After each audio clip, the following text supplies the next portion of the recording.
Hi everyone, today we're going to be replacing the drain stopper in our sink here.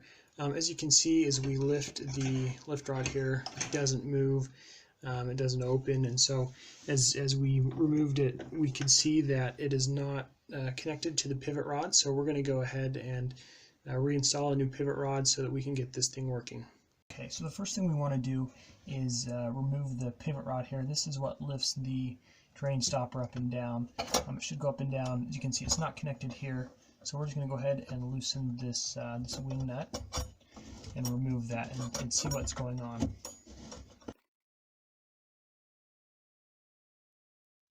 Okay, so now that we've got this off, we can see the pivot rod.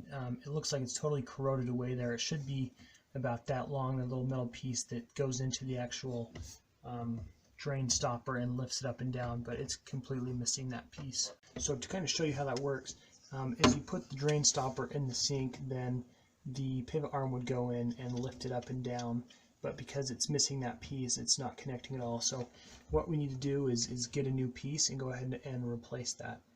Okay, so we've removed our old lift arm. You can see that on the top there it's pretty corroded. We went and picked up the new one, and we can see this is why the stopper wasn't going up and down.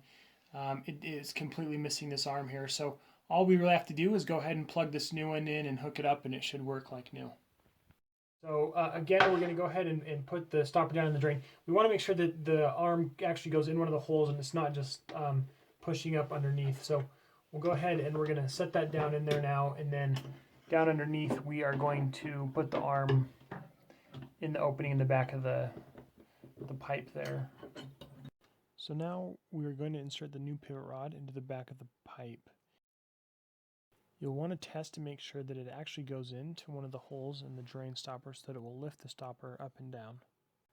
Okay, now that we know that the stopper will go up and down, we can go ahead and throw the wing nut back on.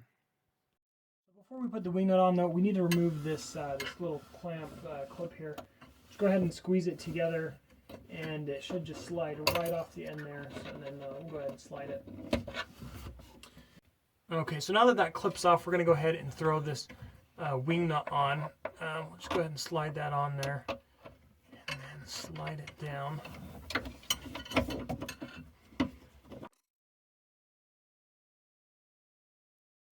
Yeah, so I'm just tightening it here. Just getting it nice and hand tight on there.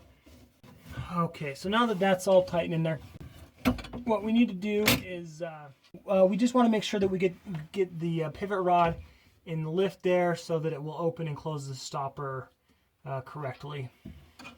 So we have to get that back. And let's see here. So we want to lift this guy up a little bit.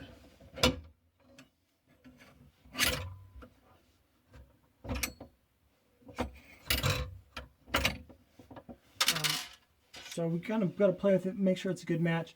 Now that we know that, we can go ahead and throw this clip on.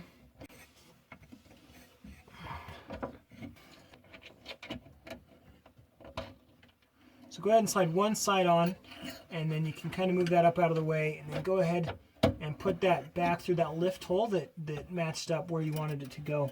And then we'll go ahead and put this other side of the clip on. Take two hands here.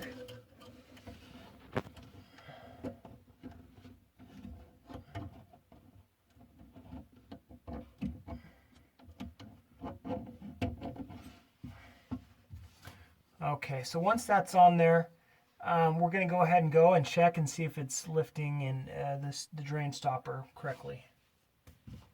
So as we can see, we've got the lift in the correct down position with the drain stopper up. So as we lift it, it closes. So we'll go ahead and run that with water, and we'll lift it up and see that it holds water. And then once we turn the water off, it looks like it's holding there, so it's sealed well. So it looks like we've been able to fix the lift in the drain stopper.